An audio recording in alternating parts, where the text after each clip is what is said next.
बिस्मिल्लाहिर्रहमानिर्रहीम अस्सलाम वालेकुम and welcome to ever stitching ideas के साथ आज मैं आपके सामने नेक का एक खूबसूरत सा और आसान मेथड सा डिज़ाइन लेकर आई हूँ जो आप अपने फैंसी ड्रेस में भी बना सकते हैं और अपने सादे ड्रेस में भी बना सकते हैं। तो शुरू करते हैं आज का डिज़ाइन। जो हम नेक डिज़ाइन बनाने वाले हैं उसके लिए हमें दो प्रेस बुकरम की ज़रूरत होगी, तो एक हम साइड पे रखते हैं और पहले जो प्रेस बुकरम की लंबाई चौड़ाई है वो मैंने 10 इंच इसकी लंबाई और इसकी 7 से 8 इंच मैंने इसकी चौड़ाई रखी है। इसको डबल फोल्ड कर दिया है इस तरह से और अब इसकी मेजरमेंट लेंगे हम। सबसे पहले हम डीप गला बनाने वाले हैं, तो यहाँ पर डीप गला बनाने के लिए मैं आप अपनी जितना भी डीप आपने रखना है आप उसी हिसाब से अब ले सकते हैं। यहाँ पर मैं 4.5 इंच पे मार्किंग कर रही हूँ डीप गले की। आप चाहें तो 5 इंच भी कर सकते हैं, मगर 4.5 इंच इस नॉर्मल जैसे गला होता है जो हम नहीं चाहती ज़्यादा ज़्यादा लड़कियाँ की ज़्यादा डीप पहनना, तो बिल्कुल नॉर्मल मेजरमेंट मैं आपको यहाँ पर बताऊँगी। 7.5 इंच पर मैं इसकी लंबाई रख रही हूँ और 4.5 इंच पे मैंने इसकी चौड़ाई रखी है। यहाँ पे स्ट्रेट एक मार्क कर लेंगे और एक बॉक्स बनाने के बाद हम इसको सिंपल गोल गला इसकी ड्रॉ कर लेंगे। ऑलमोस्ट यहाँ पर सिंपल गोल गला मैंने ड्रॉ कर लिया है। यहाँ पर ये फाइनल हो चुका है। अब एक्स्ट्रा हम 1 इंच का इसमें फ्यूजिंग का गैप रखना है हमने और यहाँ पर हम इसको कट करके निकाल लेंगे। तो इस तरह का सिंपल गला तो ऑलमोस्ट सबको आता ही है, तो यहाँ पर मैं सिर्फ सिंपल गला आपको पहले मैंने कट करके दिखा दिया है। अब इसके बाद जो कटिंग मैं करूँगी दूसरे प्रेस बुकरम की, तो वो आपने वो फ़ोकस करके गौर से देखना है, क्योंकि असल का नेक जो हमारा बनने वाला है वो उसी प्रेस बुकरम में मैं आपको ड्रॉ करके दिखाऊंगी। तो यहाँ पर सिंपल गोल गला हमारा रेडी हो चुका है। इसको हम अपने कपड़े पर प्रेस करके अच्छी तरह से लगा लेंगे और सिंपल गला जिस तरह से बनाते हैं हम उस तरह से इसको रेडी कर लेंगे। अच्छा, यहाँ पर दूसरा प्रेस बुकरम, इसकी चौड़ाई मैंने 7 इंच रखी है और इसकी लंबाई जो है 9 इंच पर है। ठीक, इसको डबल फोल्ड कर लिया इस तरह से। फोल्ड करने के बाद अब हम इसकी मेजरमेंट ले लेते हैं। तो यहाँ पर मेजरमेंट मैं ले रही हूँ, आप नॉर्मल गला जितना भी पहनते हैं 3 इंच साड़ी या 3.5 इंच, तो आप अपने हिसाब से रख सकते हैं। तो यहाँ पर मैं नॉर्मल जो गला जो मैं 3 इंच पे ले रही हूँ और जबकि इसकी जो लंबाई में ले रही हूँ 5 इंच पे ले रही हूँ। तो यहाँ पर हम बॉक्स बना लेंगे इसको भी और एक गोल गला यहाँ पर भी हम ड्रॉ कर लेंगे। यहाँ पर भी सिंपल गोल गोल ड्रॉ करने के बाद अब हमने इसका जो हम 6.5 इंच की जो नेक की जो लंबाई और गहराई होती है, तो यहाँ पर 1.5 इंच हमारा जो बकिया रह गया था, 1.5 इंच पर हमने एक लीफ ड्रॉ करना है। 1.5 इंच की मार्किंग की है और यहाँ पर एक लीफ ड्रॉ कर लेंगे। इस तरह से लीफ ड्रॉ करने के बाद अब जो मेजरमेंट, अब जो इसका ग्राफ मैं बनाने वाली हूँ, इस पर आपने फोकस करना है। ये नॉर्मल गला मैंने आपको बता दिया इस तरह से। अब हमने क्या करना है, ये जो हमारा शोल्डर का जो हिस्सा है यहाँ से हमने मार्किंग करनी है 2 इंच की। ठीक, यहाँ से हम 2 इंच की मार्किंग करने वाले हैं और ये 2 इंच की मार्किंग हो गई। अब इसकी जो लंबाई हम रखेंगे आप 3.5 इंच पे भी रख सकती हैं और आप 4 इंच पे भी रखती हैं। तो यहाँ पे मार्किंग मैं कर रही हूँ 4 इंच की। यहाँ 4 इंच की मार्किंग, ऊपर से हमने 2 इंच ली है। अच्छा, यहाँ पर 2 इंच की, यहाँ 4 इंच की मार्किंग करने के बाद अब हमने जितना भी हमारा एक्स्ट्रा जो नेक की जो लेंथ है इसको हमने इस तरह से राउंड शेप देते हुए इसको नीचे लेकर आना है। ये जो स्क्वायर बॉक्स की लाइन देख रहे हैं इसी से टच करते हुए मैं इसको राउंड शेप दे रही हूँ। इस तरह से राउंड शेप हमने गहराई में देना है और देते हुए यहाँ से हमने सिर्फ 1.5 इंच का फासला छोड़ना है, या आप 1 इंच का भी इसका यहाँ पर फासला छोड़ सकते हैं। तो इस तरह से राउंड शेप देते हुए हम इसको नीचे लेकर आएंगे यहाँ तक, और लाने के बाद हमने सिर्फ 1 इंच नीचे करना है। यहाँ से सिर्फ मैं 1 इंच नीचे रखूँगी और इसको इस तरह से आपस में मिला दूँगी। ऑलमोस्ट ये ड्राफ्टिंग हमारी कंप्लीट हो चुकी है। इसकी हम सिंपल तरीके से जिस तरह से मैंने ड्राफ्टिंग की है एग्जैक्ट इसी तरह से, कोई एक्स्ट्रा फिनिशिंग नहीं रखना, इसी तरह से इसकी कटिंग कर लेंगे। जिस तरह से मैं आपको वीडियो में दिखाऊंगी कि किस तरह से मैं इसको कट करके अलग कर रही हूँ। तो इसी तरह से जो मैंने ड्राफ्टिंग की है मैं उसी पे सीजर रखते हुए इसको कट कर रही हूँ। और यहाँ पर कटिंग करने के बाद हम इसको भी सादे कपड़े पे इसको प्रेस करके लगा लेंगे। आई होप कि आज की वीडियो भी, आज का भी नेक डिज़ाइन आपको बहुत पसंद आएगा। तो प्लीज़ चैनल को लाइक शेयर एंड सब्सक्राइब करना आपने नहीं भूलना और बेल आइकन को भी क्लिक करना आपने नहीं भूलना है, ताकि इसी तरह से मेरी आने वाली हर वीडियो का नोटिफिकेशन आपके पास आ सके और आप मेरी वीडियो को ज़्यादा से ज़्यादा देख सकें। ऑलमोस्ट यहाँ पर हमारा नेक डिज़ाइन कंप्लीट हो चुका है। थोड़ी सी इसकी गहराई में और दे रही हूँ ताकि अच्छी तरह से जब ये स्टिच होकर आए तो इसका शेप मुझे अच्छा मिल सके। तो ज़रा सी मैंने 1 बूट से भी मैंने कम इसमें इसकी गहराई और रख दी है। इस तरह से इसकी कटिंग कर लेंगे। कटिंग करने के बाद इसको किस तरह से हमने कपड़े पे प्रेस करना है, किस तरह से इसकी कटिंग करनी है और किस तरह से इसके नेक डिज़ाइन को हमने स्टिच करना है, तो सब वीडियो में साथ रहिएगा और पूरी वीडियो को आपको वॉच करना ज़रूरी है ताकि आपको अच्छी तरह से एक-एक बात मेरी समझ में आ सके। अच्छा, यहाँ पर ऑलमोस्ट मैंने नेक डिज़ाइन कटिंग हमने कर ली है, तो उसको मैं रख के आपको दिखाती हूँ कि किस तरह से हमने इस दोनों नेक को किस तरह से रखना है और उसकी ड्राफ्टिंग और उसकी कटिंग किस तरह की शेप आपको देगा। अच्छा, यहाँ पर आप देख सकते हैं नेक डिज़ाइन जो मैंने गोल शेप इसको नीचे रखते हुए और अंदर वाला जो नेक था वो मैंने ऊपर रखते हुए इसको आपको दिखा दिया कि ये इसकी ऑलमोस्ट डिज़ाइनिंग आने वाली है। तो इस तरह से इसकी हम डिज़ाइनिंग करेंगे कि किस तरह से इसकी स्टिचिंग होगी, तो वो भी आपको इस वीडियो में आपको पूरी वीडियो में अच्छी तरह से एक-एक बात समझाते हुए इसको स्टिच करूँगी आपके सामने ही। तो यहाँ पर इस तरह से आपका जो डिज़ाइन है वो बनकर रेडी होगा। तो शुरू करते हैं कि किस तरह से इसकी हमने स्टिचिंग करनी है। तो सबसे पहले हम इस गोल नेक को और जो दोनों नेक हमने बनाए हैं इसको सादे कपड़े पे इस तरह से प्रेस करके लगा लेंगे। इस तरह से पहले सिंपल जो नेक गला बनता है, हम गोल गला जिस तरह भी हम बनाते हैं इसी तरह से हमने इसको सिंपल तरीके से बना लेना है। अब यहाँ पर मैं इसको 2 कर दूँगी इस नेक को, क्योंकि इस नेक को हमने टर्न करना है, यानी कि बाहर की तरफ लाना है। तो टर्न करने के लिए हमने इसको 2 करना ज़रूरी है, तो यहाँ से हम सिंपल तरीके से इसको 2 कर लेंगे। 2 करने के बाद इसको फिर हमने कपड़े पे अच्छी तरह से प्रेस करना है और फिर इसको हम किस तरह से स्टिच करने वाले हैं, तो पूरी वीडियो को आपने ज़रूर देखना है। अच्छा, यहाँ पर हमने कटिंग इसकी कर ली है, अब सभी कपड़े पे प्रेस कर लेते हैं और दोनों को कपड़े पे प्रेस करके मैं आपको दिखाती हूँ कि किस तरह से मैंने इसको कपड़े पे प्रेस करना है। यहाँ पर हमें आप देख सकते हैं कि सिंपल गोल गला मैंने रेडी कर लिया है और गोल गला जिस तरह से स्टिच किया जाता है, तो यहाँ पर भी आप भी इसी तरह से गोल गले को स्टिच कर लें और इसको अच्छी तरह से स्टिच करने के बाद इसकी राउंड शेप में छोटे-छोटे कट लगाने के बाद आपने इसको पलटना है, पलट के बाद अच्छी तरह से इसको आयरन कर लेना है। तो यहाँ पर भी मैं इसको स्टिच कर लेती हूँ और स्टिच करने के बाद इसको अच्छी तरह से पलट कर इसको रेडी कर लेती हूँ।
ओके जी, यहाँ पर अब जो दूसरा 2 पीस हमने इसको इस प्रेस करके अच्छी तरह से कपड़े पे लगा लिया है। आप देख सकते हैं सिर्फ़ मैंने आधा इंच का कपड़ा गैप छोड़ा हुआ है इसमें और ये आधा इंच भी मैं बाद में कट करके सिर्फ़ 1 बूट का कपड़ा छोड़ूँगी।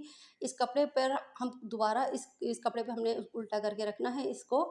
इस तरह से उल्टा करके रखते हुए हमने इसको स्टिच करना है, बिल्कुल फ्यूज़िंग के साथ हमने इसको स्टिच करना है।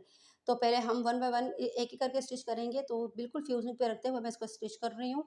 अ, एक एक्स्ट्रा कपड़े पे हमने स्टिच नहीं करना, जो हमने फ्यूज़िंग की कटिंग की है, उसी फ्यूज़िंग के साथ लगाते हुए हम इसको स्टिच करेंगे और स्टिच करने के बाद सिर्फ़ 1 बूट का कपड़ा हमने इसमें एक्स्ट्रा छोड़ना है और बाकी जितना भी कपड़ा है हम इसको कट करके निकाल लेंगे। तो यहाँ पर आप देख सकते हैं कि मशीन को मैं आहिस्ता-आहिस्ता रोक के स्टिच इसलिए करती हूँ और आपको इसलिए दिखाती हूँ कि ताकि आपको एक-एक चीज़ मेरी समझ में आ सके और आप देख सकें कि किस तरह से मैं इसको स्टिच भी कर रही हूँ और इसकी किस तरह से मैंने कटिंग भी की है। तो इसलिए मैं आपको अ, कोशिश करती हूँ कि बिल्कुल तफ़सील से और एक-एक चीज़ बात आपको समझा सकूँ और मेरी वीडियो में एक-एक बात आपको वाज़ेह तौर पर समझ में आ सके। तो ऑलमोस्ट यहाँ पर हमारी स्टिचिंग कंप्लीट हो चुकी है। जो शोल्डर वाला 2 इंच का हिस्सा था वहाँ से हमने स्टिच नहीं करना, वो हिस्सा हमारा खुला होगा ताकि हम उसी जगह से हम इसको कपड़े को टर्न करके हमने बाहर की तरफ निकालना है। तो दूसरा पीस आप गौर से देखिएगा कि किस तरह से मैं इसको स्टिच कर रही हूँ और कहाँ से मैंने स्टिचिंग जो है उसका मार्जिन छोड़ा है, यानी कि गैप छोड़ा है, ताकि वहाँ से हमने इसको जब टर्न करके निकालना है तो वहाँ से इसका अ, स्टिच हमें वहाँ पर नहीं करना है। यहाँ पे आप देख सकते हैं मैं यहाँ से इसको स्टिच करना शुरू कर रही हूँ और जहाँ से मैंने स्टिच करा वहाँ से हमने ऊपर की तरफ से इसको बंद नहीं करना। सिंपल चारों तरफ से हमने तीनों तरफ से हमने स्टिच कर कर ऊपर वाला हिस्सा हमने स्टिचिंग नहीं करना, वो हमने छोड़ देना है जो 2 इंच का हमने जहाँ से गैप दिया था। तो यहाँ पर कटिंग होने के बाद मैंने आपसे कहा कि सिर्फ 1 बूट का आपने यहाँ पर कपड़े का मार्जिन छोड़ना है। अगर आप कपड़े का ज़्यादा मार्जिन छोड़ते हैं तो इससे आपके डिज़ाइन को जब आप पलटते हैं तो उसमें थोड़ा सा झोल आ जाता है, तो इसकी वजह से हमारे नेक में फिनिशिंग और सफाई और नीटनेस ना होने की वजह से गला बिल्कुल ख़राब हो जाता है। तो यहाँ पर बिल्कुल मैं 1 बूट का मार्जिन छोड़ रही हूँ कपड़े का, और बाकी जितना भी एक्स्ट्रा कपड़ा है उन एक्स्ट्रा कपड़े की मैं यहाँ पे कटिंग करके इसको निकाल दूँगी, और आपके सामने ही मैं इसको टर्न करूँगी कि किस तरह से इसको टर्न करना भी बिल्कुल आसान है। आप सीज़र की मदद से बिल्कुल बआसानी से कर सकते हैं। इसमें कोई मुश्किल नहीं है, बस आपने सुई की मदद से इसकी नोक आपने निकालनी है बस, और इसको टर्न करना बहुत ईज़ी है। तो यहाँ पर ऑलमोस्ट मेरी कटिंग कंप्लीट हो चुकी है। कंप्लीट करने के बाद किस तरह से हम इसको टर्न करते हैं तो वो भी मैं आपको दिखा दूँ कि यहाँ पर देखें, आप देख सकते हैं कि सिर्फ 1 बूट का एक्स्ट्रा मैंने कपड़ा छोड़ा है, और दूसरा पीस भी हमने एग्जैक्ट इसी तरह से कटिंग करके निकालना है। और जितना भी ये राउंड शेप हमारा नेक का आया है और नीचे जो हमने राउंड शेप दिया था, इन दोनों राउंड शेप पर हम छोटे-छोटे कट लगा देंगे, ताकि जब हम इसको टर्न करेंगे तो हमें इसमें बिल्कुल फिनिशिंग चाहिए। तो जो भी राउंड शेप जहाँ-जहाँ आप देख सकते हैं, ये नेक पे भी थोड़ा-सा इसके जो मैंने लीफ शेप दिया था, वहाँ पे भी मैंने थोड़ी-सी कटिंग की, और इसके गले पे भी कटिंग की। ये हिस्सा ओपन था। अब यहाँ से हम इसको अंदर की तरफ प्रेस करेंगे। जितनी भी नोक आ रही हैं, यहाँ से कपड़ा अच्छी तरह से कट कर दें, ताकि जो हमारी जितनी भी नोक हैं, वो अच्छी तरह से बाहर फिनिशिंग से आ सके। तो हम इसको टर्न किस तरह से करेंगे, तो सीज़र की मदद से मैं इसको टर्न कर रही हूँ। नीचे की तरफ से मैं इसको अंदर की तरफ से पहले उँगलियों की मदद से प्रेस करके मैंने अंदर डाला है, और सीज़र डालते हुए इसको मैंने ऊपर लाते हुए इसको बाहर निकाल लिया है। बिल्कुल सिंपल तरीके से आप देख सकते हैं ये बाहर आ गया है। इसको हम आहिस्ता-आहिस्ता प्रेस कर लेंगे, और इसको नीचे उतारते हुए इसको सीधी तरफ टर्न कर लेंगे। तो ऑलमोस्ट ये सीधी तरफ टर्न हो चुका है। अब हम कोई भी आप सुई ले लें, सुई की मदद से हम इसके सारे जो जितने भी नोक हैं, तो वो हम बाहर निकाल लेंगे। आहिस्ता सा निकालना है, आपके धागे छिदे नहीं, कपड़ा ख़राब ना हो। बिल्कुल आहिस्ता-आहिस्ता प्यार से आपने इसके सारे कॉर्नर को बाहर निकालना है। ज़्यादा खींचने से, आप ज़्यादा उसको सुई से मार-मार के बार-बार खींचेंगे तो इसके धागे जो कपड़े के होते हैं वो बाहर आ जाते हैं, तो उसमें हमारे जो नेक में वो फिनिशिंग ख़त्म हो जाती है। तो इसलिए कोशिश कीजिए कि बिल्कुल आहिस्ता सुई को बिल्कुल आहिस्ता सा करते हुए बाहर लेकर आएँ आप, इसके सारे नोक को, सारे कॉर्नर वगैरह जितने भी हैं हमने इस नेक के जो बनाए हैं, वो सारे कॉर्नर बाहर आ जाएँ, और हमारे काम में बिल्कुल फिनिशिंग होनी चाहिए। और अच्छी तरह से इसको, जब ये दोनों मैंने इस तरह से रेडी कर लिए हैं, और इसको मैं अच्छी तरह से आयरन कर लूँगी। आयरन करके फिर मैं इस पे लेस लगाऊँगी। तो लेस जो है मैं बिल्कुल पतली वाली, इसमें बारीक लेस लगाने वाली हूँ, तो आप अपनी मर्ज़ी से भी इसमें जिस तरह की लेस चाहें आप लगा सकते हैं। चौड़ी भी लग सकती है या पतली भी लग सकती है, मगर बारीक लेस ज़्यादा इसमें खूबसूरत लगती है। तो इस तरह से मैं कॉर्नर में रखते हुए, इस तरह से बिठाते हुए मैं बैक पे इसको ग्लू की मदद से अच्छी तरह से पहले इस लेस को बिठा लूँगी, फिर बाद में मैंने इसको स्टिच करना है। ऑलमोस्ट यहाँ पर मैंने दोनों नेक आपको दिखा दिए हैं। जो नीचे वाला था, इसको मैंने बैक पे अच्छी तरह से तुरपाई करके रेडी कर लिया है, आयरन भी कर लिया है। दोनों पीस को मैंने आयरन कर लिया है, तो इसको पहले यहाँ पे उठा के दिखा देती हूँ आपको कि किस तरह से हमारा नेक डिज़ाइन कंप्लीट होगा। इस तरह से ये नेक डिज़ाइन आएगा। आप चाहें तो इसके नीचे जितने भी होल आपको नज़र आ रहे हैं, आप चाहें तो इसके नीचे टिश्यू फैब्रिक भी लगा सकते हैं। मगर ये नेक मैंने आपको जो उसकी मेजरमेंट बताई है, वो ऑलमोस्ट इतनी ही बताई है जितनी नॉर्मल गले की मेजरमेंट होती है। ये ना आपको ज़्यादा डीप लगेगा, ना आपको ये ज़्यादा छोटा लगेगा। बिल्कुल नॉर्मल ये नेक डिज़ाइन की कटिंग है, जो बिल्कुल पहनने से बिल्कुल आपको परफेक्ट लगेगा। यहाँ पर हम इसको अच्छी तरह से फैब्रिक ग्लू लगाकर इसमें हम लेस इसको लगा लेंगे अच्छी तरह से। और फैब्रिक ग्लू की मदद से लेस लगाने के बाद आपने आयरन ज़रूर करना है। आयरन करने से ये होगा कि हमारी लेस जिस जगह हम इसको ग्लू की मदद से बिठा रहे हैं, वहाँ पे अच्छी तरह से बैठ जाएगी। जब हम इसको स्टिच करेंगे, तो ये जितनी भी बारीक-बारीक लेसें होती हैं, ये बहुत ज़्यादा तंग करती हैं, बाहर आ जाती हैं बार-बार। तो हम क्या करते हैं कि हम इसको प्रेस नहीं करते। हम ग्लू तो लगा लेते हैं, सेट भी कर लेते हैं, मगर हम इसको प्रेस नहीं करते। प्रेस नहीं करने से ये होता है कि वो ग्लू वहाँ से हट जाती है, और जो हमारी लेस है वो बार-बार बाहर निकल के हमें स्टिचिंग करने में प्रॉब्लम पेश हमें आती है। तो इस तरह से मैं लेस बिठाने के बाद अच्छी तरह से इसको प्रेस कर लूँगी, क्योंकि मेरी लेस ये बहुत ज़्यादा बारीक है। तो इसलिए मेरा इसको आयरन करना बहुत ज़रूरी था। इस तरह से इसको मैं अच्छी तरह से बिठा लूँगी पहले लेस को, और लेस बिठाने के बाद मैं इसको आयरन कर लूँगी, आयरन करके इसको रेडी कर लूँगी। तो और यहाँ पर मेरा ऑलमोस्ट नेक डिज़ाइन, आपको जितनी भी ड्राफ्टिंग थी, कटिंग थी, स्टिचिंग थी, ऑलमोस्ट यहाँ पर कंप्लीट हो चुकी है। जब हमने इसमें लेस लगाना है, जो 2 पीस मैंने ऊपर के आपको नज़र आ रहे हैं, उसमें भी इसी तरह से लेस लगा के पहले हम इसको स्टिच कर लेंगे। तो वीडियो में मैं थोड़ा-सा इसको स्टिच करना भूल गई थी, आपको इसमें डालना भूल गई थी। तो जो ऊपर वाला जो हमारा नेक है, उसपे जब हम अच्छी तरह से लेस उसको ग्लू की मदद से लगा लेंगे, प्रेस भी कर लेंगे। फिर हमने पहले उन दोनों पीस को अच्छी तरह से पहले लेस के साथ स्टिच कर लेना है। फिर इसके अंदर हमने इसको अटैच करना है, क्योंकि फिर हम सिर्फ एक बाहर वाली सिलाई करेंगे और ये नेक हमारा इसके साथ अटैच हो जाएगा। तो यहाँ पर आप देख सकते हैं कि मैंने लेस अच्छी तरह से लगा ली है। इस तरह से बिल्कुल बारीक लेस है।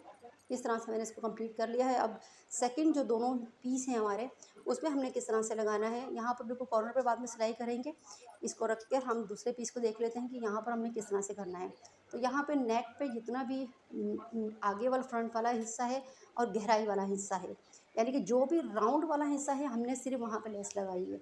और जो 4 इंच का हमने जो गैप छोड़ा था, वहाँ पर लेस नहीं लगानी, वो हमारा स्टिचिंग के अंदर ही फोल्ड हो जाएगा। इसलिए हमने वो 4 इंच वाला हिस्सा हमने इसको ऐसे ही छोड़ देना है। सिर्फ गहराई वाले जितने भी हिस्से हैं, जो फ्रंट नेक का हिस्सा है और जो हमने नीचे की तरफ हमने गहराई दी थी, इस हिस्से पे हमने अ, ये लेस लगाना है और अच्छी तरह से इसको लगाने के बाद आयरन कर लेंगे। आयरन करने के बाद इसको हम फिर अपने राउंड वाला नेक जो है शर्ट के साथ इसको अटैच करना है। आई होप मेरी वीडियो आपको अच्छी लगी होगी। बहुत सिंपल डिज़ाइन था, बहुत आसान डिज़ाइन था। पूरी कोशिश की है कि आपको एक-एक बात आसानी से समझा सकूँ और बता सकूँ, स्टिचिंग भी और उसकी ड्राफ्टिंग भी। तो मैं उम्मीद रखती हूँ कि आपको मेरी आज की वीडियो बहुत अच्छी लगी होगी। इसी तरह की अच्छी-अच्छी वीडियो देखने के लिए तो मेरे चैनल को लाइक, शेयर एंड सब्सक्राइब कीजिए और बेल आइकन को क्लिक करना ना भूलिएगा, ताकि मेरी आने वाली जितनी भी वीडियोज़ हैं, उसका सबका नोटिफिकेशन आपको बर वक़्त मिल सके। ओके जी, यहाँ पर मैंने दोनों उसमें नेक में अच्छी तरह से मैंने इसमें लेस लगा ली है और इसको आयरन कर लिया है। अब हम इसको क्या करेंगे, मैंने इसको स्टिच भी कर लिया है। अंदर वाली लेस मैंने दोनों में जब लेस लगा लिया, दोनों पीसों में अंदर वाले नेक के, मैंने इसे स्टिच कर लिया था, वो वीडियो में से स्किप हो गई है। तो यहाँ पर मैं आपको बार-बार इसलिए बता रही हूँ कि पहले आपने अंदर वाला नेक बिल्कुल लेस लगाने के बाद इसको स्टिच कर कर रेडी कर लेना है, ठीक? फिर हम इसको इस तरह से बिठाएँगे, बिठाने के बाद सिर्फ 1 इंच का हमने ऊपर का गैप देना है और यहाँ पर हम ग्लू की मदद से इसको अच्छी तरह से पहले बिठा लेंगे। बिठाने के बाद फिर हमने इसको लास्ट में सिर्फ बाहर वाले नेक पे इसको स्टिच करके इसको रेडी कर लेना है। तो यहाँ पर मैं अच्छी तरह से इसको पहले बिठा लूँगी, बिठा के फिर मैं इसको आयरन करूँगी। बार-बार आयरन करना इसलिए ज़रूरी होता है कि काम में फिनिशिंग आ सके। तो यहाँ पर मैं भी इसको बिठा लूँगी, बिठाकर अच्छी तरह से पहले इसको सेट कर लूँगी अपने नेक को। ऑलमोस्ट यहाँ पर नेक मैंने ऑलमोस्ट सेट कर लिया है, बिठा लिया है, आयरन भी कर लिया है। अब हम इसमें अब हम इसमें क्या करेंगे, हम सिंपल तरीके से बाहर वाली जो लेस हमने लगाई थी, उस लेस पे हमने इसको स्टिच करना है। स्टिच करके इसको ऑलमोस्ट हमारा नेक डिज़ाइन तैयार है। अच्छा, यहाँ पर मैं एक एक्स्ट्रा चीज़ इसमें लगाऊंगी कि जो मैं फैब्रिक मैंने यूज़ किया है, इसमें एक फैब्रिक पे इसकी जो एक कपड़ा जो मैंने इसमें यूज़ किया है, उस कपड़े में छोटी छोटी बूटियाँ बनी हुई थी। तो मैंने वो सोचा कि मैं उस बूटियों को निकाल कर उसको भी इसमें ऐड कर लूँ उस नेक में, ताकि ये नेक और मज़ीद खूबसूरत लग सके। तो छोटी छोटी चीज़ें आपको ख़ुद भी अपने माइंड में रखनी चाहिए कि किस तरह से हमारी डिज़ाइनिंग अच्छी लग सकती है, या आपके पास कुछ भी चीज़ हो, कोई भी चीज़ ऐसी बेकार नहीं होती। किसी ना किसी इस्तेमाल में वो चीज़ आ ही जाती है, चाहे वो घर के कोई भी सामान हो या ड्राफ्टिंग वगैरह या स्टिचिंग के मुतालिक कोई भी चीज़ हो, तो वो इस्तेमाल में आ ही जाती है। तो मैं छोटी-छोटी चीज़ें, जो छोटे-छोटे कपड़े या कपड़ों में बूटियाँ वगैरह जो बनी हुई होती हैं, या शीशे वगैरह, मिरर वगैरह के काम जो होते हैं, वो ऐसे कपड़े में रख लेती हूँ, ताकि मुझे बाद में किसी भी कपड़े में डिज़ाइनिंग करनी हो तो मैं इसको यूज़ कर सकूँ। तो यहाँ पर मैं आपको दिखाती हूँ कि किस कपड़े को कट करके मैंने इसमें यूज़ किया है। ओके जी, यहाँ पर ये कपड़ा था, इसमें छोटी-छोटी बूटियाँ आपको नज़र आ रही होंगी। ये बूटियाँ मैंने इस तरह से कट करके निकाल ली है। इसमें जितना भी एक्स्ट्रा कपड़ा आपको नज़र आ रहा होगा, इस एक्स्ट्रा कपड़े को हम लाइटर की मदद से रिमूव करेंगे। इस लाइटर ही की मदद से आपने इसको रिमूव करना है, क्योंकि अगर हम इसको माचिस से डायरेक्टली इसको या अगरबत्ती से यूज़ करते हैं, तो इसमें ब्लैक-ब्लैक निशान आ जाते हैं, जो कि आप फिर इस कपड़े को यूज़ नहीं कर सकेंगे। इस डिज़ाइन को आप यूज़ नहीं कर सकते। तो इसलिए आप लाइटर ही का इसमें इस्तेमाल करेंगे, और लाइटर का इस्तेमाल करते हुए आपने इसको इस कपड़े में, किसी भी कपड़े में यूज़ करना है, किसी भी डिज़ाइन में भी यूज़ कर सकते हैं। तो यहाँ पर मैं B6000 वाला ग्लू ले रही हूँ और इसकी मदद से इसको अच्छी तरह से यहाँ पर ग्लू की मदद से सिर्फ 3 बंच मैंने इसमें यूज़ किए हैं और इसको नेक को ऑलमोस्ट रेडी कर लिया। अब आई होप आपको मेरी आज की वीडियो बहुत अच्छी, अपना बहुत सा ख्याल रखिएगा और दुआ में मुझे याद रखिएगा। इसी तरह से अच्छी अच्छी वीडियो बनाती रहूँ और आपके सामने यहाँ पर अपनी वीडियो को अपलोड करती रहूँ। तो आपकी दुआओं की मुझे और आपकी सपोर्ट की मुझे ज़रूरत है। तो अपना बहुत सा ख्याल रखिएगा, दुआओं में मुझे याद रखिएगा। लास्ट में वीडियो को अच्छी तरह से यानी कि नेक को ज़रूर देखिएगा। जब तक के लिए मुझे इजाज़त दीजिए। अल्लाह हाफ़िज़।